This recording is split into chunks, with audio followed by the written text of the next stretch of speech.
네, ETF의 수익률을 통해서 글로벌 시장의 동향을 알아보는 ETF 머니 무브 시간입니다. 오늘도 이지스탁의 이지은 대표와 함께합니다. 어서 오시죠. 안녕하세요. 네, 안녕하세요. 자, 이번 주 미국 증시 정말 이슈가 큰 굵직한 이슈가 있었습니다. 일단 2분기 실적 발표도 되고 있었고, 그리고 연준의 금리 발표 이런 것들을 통해서 ETF 시장의 흐름이 굉장히 궁금한데요. 오늘은 좀 여러 가지로 좀 좋지 않았을 것 같고요. 어땠습니까? 네, 전반적으로 분위기 좋던 미증시까지도 약간 네. 얼어붙은 분위기가 연출이 되었습니다. 특히 메타 그리고 MS 실적 발표가 있었고 본 시장이 시작되고 나서는 그래도 시장을 좀 주도해주는 느낌이 있었는데 역시 시장은 지금은 또 한동안 실적의 무게중심이 있었는데 실적보다도 관세 그리고 금리 인하에 대한 기대감 후퇴가 좀 더 시장을 좀 압박을 주지 않았나라고 생각을 하고 있습니다. 예. 지금 현재 시간으로도 미니 나스닥 선물이 좀 빠지는 모습을 보이면서 전반적으로 오늘까지도 시장 분위기는 좀 얼어붙을 것 같고요.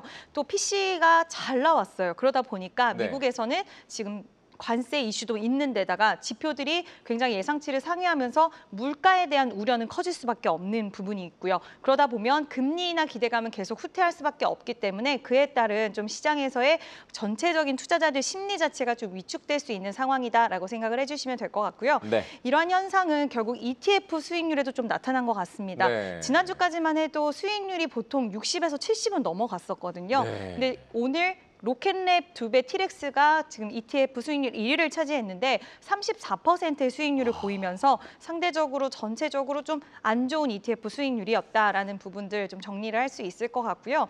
그리고 여기서 보시면 다양한 업종들이 나타났던 것 같아요. 지금 로켓랩 같은 경우에도 크립토 시장에 대한 진출 모멘텀이 있고 또 슈퍼 마이크로 컴퓨터도 지금 AI 시장 관련돼서 수혜가 기대되는 대표적인 종목이기도 한데 네. 슈퍼 마이크로 컴퓨터 쪽에 베팅하는 투자자분들이 많이 계시는 것 같더라고요. 그래서 이번 주 보면 ETF 주간 상승률을 봤을 때는 다양한 업종과 산업의 시장 분위기가 좀 분산이 됐었는데 좀 아쉬운 부분은 시장 전체적으로는 매크로 불확실성에 좀 흔들림이 있었다라고 볼 수가 있을 것 같습니다. 예.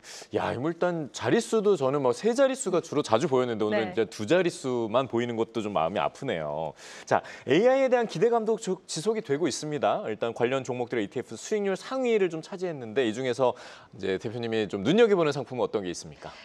버티브 홀딩스 관련된 ETF 상품인데요. 사실 엔비디아와의 협력 관계를 공공연하게 하고 있기 때문에 시장에서는 그 부분으로만 해도 눈여겨보는 사람들이 많았는데 이번에 실적 호조 보였고 또 가이던스도 상향 조정을 하면서 이제는 실적이 가시화되고 앞으로 실적에 대한 기대감도 가질 수 있는 종목이겠구나. 그래서 일부 애널리스트들은 목표 주가를 상향 조정하기도 했습니다. 네. 그래서 시장에서 굉장히 관심도가 올라간 그런 상황이고 이 업체 같은 경우에는 데이터 센터 관련된 전력 쪽이라던가 그리고 냉각 시스템을 관련된 사업을 좀 영위를 하고 있는 기업인데요. AI 데이터 센터를 계속 짓고 있죠. 미국에서도 그렇고 전 세계적으로 그런 흐름이 나타나고 있는데 AI 데이터 센터도 계속 진화를 하고 있고 그에 따른 진화에 발맞춰서 인프라를 갖고 있는 기업이다 보니까 이제 AI 데이터 센터 확장 국면에서 가장 수혜를 받을 수 있는 기업이다라는 평가까지도 나오면서 이번 주 굉장히 좋은 그런 모습을 보여줬고요. 네. 한 번도 설명을 해드린 적 없었던 기업이기도 했기 때문에 오늘 버티브 홀딩스 좀 이야기 드리도록 하겠습니다. 네. 자, 이제 우리나라 얘기를 좀 해보려고 하는데 우리나라 입장에서 좀 사실 좀 속상하고 안타까울 겁니다. 관세 협상도 드디어 이제 타결이 됐는데도 불구하고 어제 오늘 지수가 좋지 않아요. 일단 급락을 하는 모습이었는데 국내 ETF 주간 상승률 살펴볼까요? 네, 이번 한 주 역시 국내는 원래 수익률이 미국보다는 살짝 약하기는 했지만 네. 아주 좀 부진한 흐름을 보여줬던 것 같습니다. 거기에 인버스에 투자하는 상품까지도 있다는 것은 그만큼 단시간에 투자자들의 심리가 위축됐다는 부분인데요. 당초에는 사실 관세에 있어서 우리가 부각이 되면, 노출이 되면 불확실성 제거로 시장은 받아들이지 않을까라는 해석과는 달리 관세율이 나오고 나서 오히려 심리도 위축이 되었고 또 지금 세법 개정이라든지 여러 가지 정부 정책에 대한 부분들도 시장에 좀 암초를 만났다라는 평가가 있는 것 같습니다. 지금 세제 개편안이 공개가 되었고 여기 관련돼서 이야기들이 좀 많이 나오고 있습니다.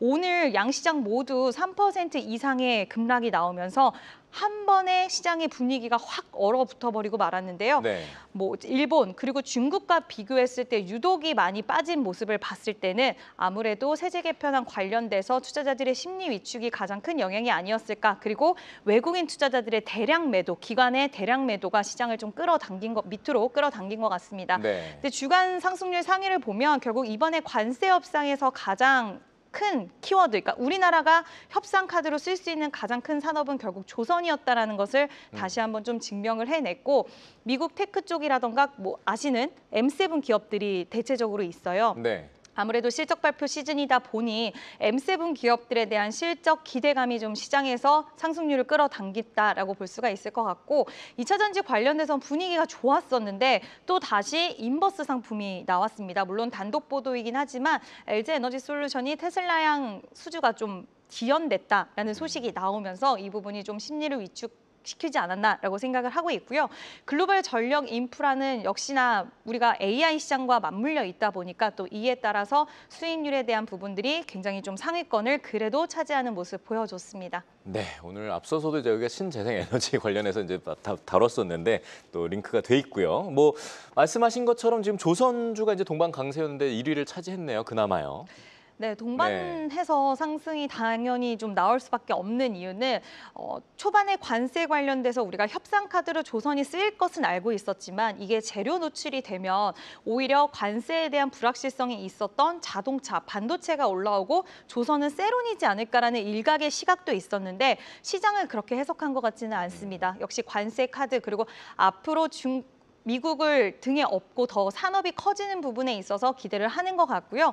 물론 오늘 전반적으로 조선주도 하나오션 제외를 하고 많이 밀리기는 했어요. 시장의 여파가 아닐까라고 보고 있는데 일단 K조선업에 대한 러브콜은 강력하게 이어지고 있고 우리나라가 앞으로 미국 시장에서의 이런 활약이라든지 그리고 미국이 중국을 견제하다 보니까 유럽 쪽이라든지 이런 부분, 그러니까 이런 나라들도 결국 발주 자체를 중국보다는 우리나라를 선택할 수 있다라는 가능성도 좀 점쳐지고 있는 상황이다라는 부분. 그래서 결국 수주가 더 늘어나면 돈을 더 잘 벌 수 있는 거고 네. 지금 이번 실적 시즌에도 계속 숫자로 증명을 해내고 있습니다. 그러다 보니 시장에서의 수급 집중도는 더 올라갔고 수익률 상위 1위를 차지하는 그런 모습을 보여주는데요. 오늘 좀 단기적으로 흔들림이 나오기는 했지만 여전히 조선 관련돼서는 외국인의 매수세도 좀 유효했다라는 부분들 참고하시면 아직까지는 보유하고 계신다라고 한다면 지금 레버리지 상품이기 때문에 비중을 크게 가져가시긴 좀 부담스러울 수 있으니 어느 정도 비중은 가지고 가시는 게 좋지 않을까라는 의견 드려보도록 하겠습니다. 네. 자, 뭐 이번 주 좀 떨어진 건 떨어진 거고요. 또 다음 주 저희가 좀 또 준비를 해봐야죠. 관심 종목 미국 ETF 중에서 어떤 종목을 좀 눈여겨볼 수 있을까요? 네, 앞 코너에서도 나오더라고요. URA라는 예. 그런 ETF 상품인데요.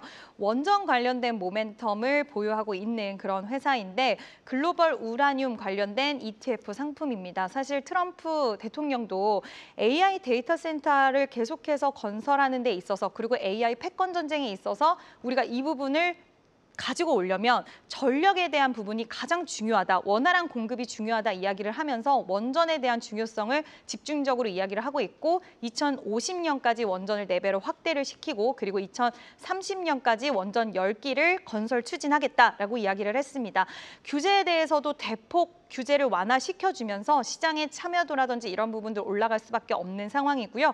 탈원전을 외쳤던 많은 나라들이 스탠스를 바꾸고 있는 이런 기조는 지금 당장 단기적으로 끝날 기조는 아니라고 생각이 들어서 앞으로 원전 시장이 다시 한번 도래를 했다라는 부분 봤을 때 오늘까지도 살짝 하락이 나오고 있기는 해요. 근데 이 주식을 제가 오늘 말씀을 드린 이유는 떨어지는 부분에 있어서 당장 급하게 매수하라는 관점보다는 어느 정도 미국 시장도 지금 굉장히 흔들리고 있잖아요. 예. 시장 자체 분위기가 좀 안정화됐을 때 우리가 종목을 픽했을 때 장기적인 관점으로 분할 매수로 살 수 있는 종목이 뭐가 있을까? 그런 상품이지 않을까라고 생각이 들어서 오늘 흔들리는 시장 속에서 URA라는 ETF 상품 말씀드려보도록 하겠습니다. 네, 노래해 주시는 줄 알았습니다. 자, 국내 ETF 상품도 좀 살펴보죠. 눈여겨볼 상품이요. 네, 역시 반도체를 봐야 될 것 같습니다. 물론 반도체 관련돼서는 관세 이슈가 아직 남아 있기는 해요. 뭐 트럼프 대통령이 최혜국에 대한 수혜를 주겠다라고 이야기를 하기는 했지만 관세 우려는 여전히 존재를 합니다. 다만 반도체 관련된 ETF들은 상대적으로 아직은 바닥권에 있기 때문에 다른 상품들 대비해서 그동안 우상향하고 고공행진했었던 ETF 상품들이 좀 부담스러우셨던 분들은 오늘처럼 좀 빠졌을 때 장기적인 관점으로 보시면 어떨까라는 부분 말씀드리고 싶고요. 네. AI 시장은 이번에 MS에서도 이야기한 부분이 아직 성장 중인 시장이다. 그래서 이번 실적 발표 시즌에 계속해서 캐펙스 투자에 대해서 투자 규모를 축소하는 게 아니라 계속 확대하는 흐름들이 많은 빅테크 기업들의 기조입니다. 그렇게 됐을 때 결국에는 우리나라 HBM 시장에 대한 모멘텀은 지속될 거라고 보고 있고요. 삼성전자가 HBM3E 퀄 테스트 통과가 된다라고 했을 때 물론 이게 어떻게 될지는 저도 명확하게는 모르지만 만약에 된다라고 했을 때 반도체 쪽에서의 투자할 수 있는 이런 선택지는 더 많이 늘어날 것이라고 보고 있고요. HBM 시장에는 성장해라는 키워드가 아직은 유효하다라는 점을 봤을 때는 반도체 탑10 ETF 보시면 어떨까라는 의견 드려보고 싶고 또 삼성전자와 SK하이닉스의 보유 비중이 다른 상품들은 좀 격차가 많이 나더라고요. 네. SK하이닉스가 우위를 많이 차지하고 있었는데 보유 비중이 살짝 비슷한 흐름을 가져가고 있습니다. 그래서 삼성전자도 모멘텀 분명히 전 있다라고 생각이 들어서 이 상품 오늘 좀 말씀을 드려보도록 하겠습니다. 네. 다음 주 투자 전략 아주 간략하게 한 줄 정도로만 좀 들어볼 수 있을까요? 네, 오늘 시장 때문에 굉장히 놀라셨을 것 네. 같아요. 그래서 주 초반에는 시장의 분위기가 그동안 시세를 주도했던 종목들, 조방원 종목들이라던가 아니면 차라리 관세 불확실성의 하루 이틀은 좀 움츠렸었지만 네. 그래도 현대차라든지 반도체 이런 바닥권의 종목들이 어디로 고개를 드는지에 대한 여부 중요할 것 같아서 수급 이동에 대한 부분들 주 초반에는 무리하게 매매에 참여하시는 것보다는 수급의 이동이 어떻게 되는지를 포착을 해보시는 시간 가져보시면 좋을 것 같고요. 오늘 외국인과 기관의 대량 매도가 있었습니다. 네. 그래서 그들의 매수세가 다시 돌아오는 시기가 오히려 적절한 매수 타이밍이 되지 않을까. 그 전까지는 크게 움직이기보다는 현금 확보하실 수 있는 종목은 하시고 지금 또 많이 물려있는 종목들은 쉽게 현금 확보하기 어렵잖아요. 그래서 오히려 기회를 좀 모색을 해보시면서 시장 돌아가는 분위기를 전반적으로 지켜보시는 게 좋지 않을까라는 의견 드려보고 싶습니다. 네, 지금까지 이지은 대표와 함께했습니다. 고맙습니다.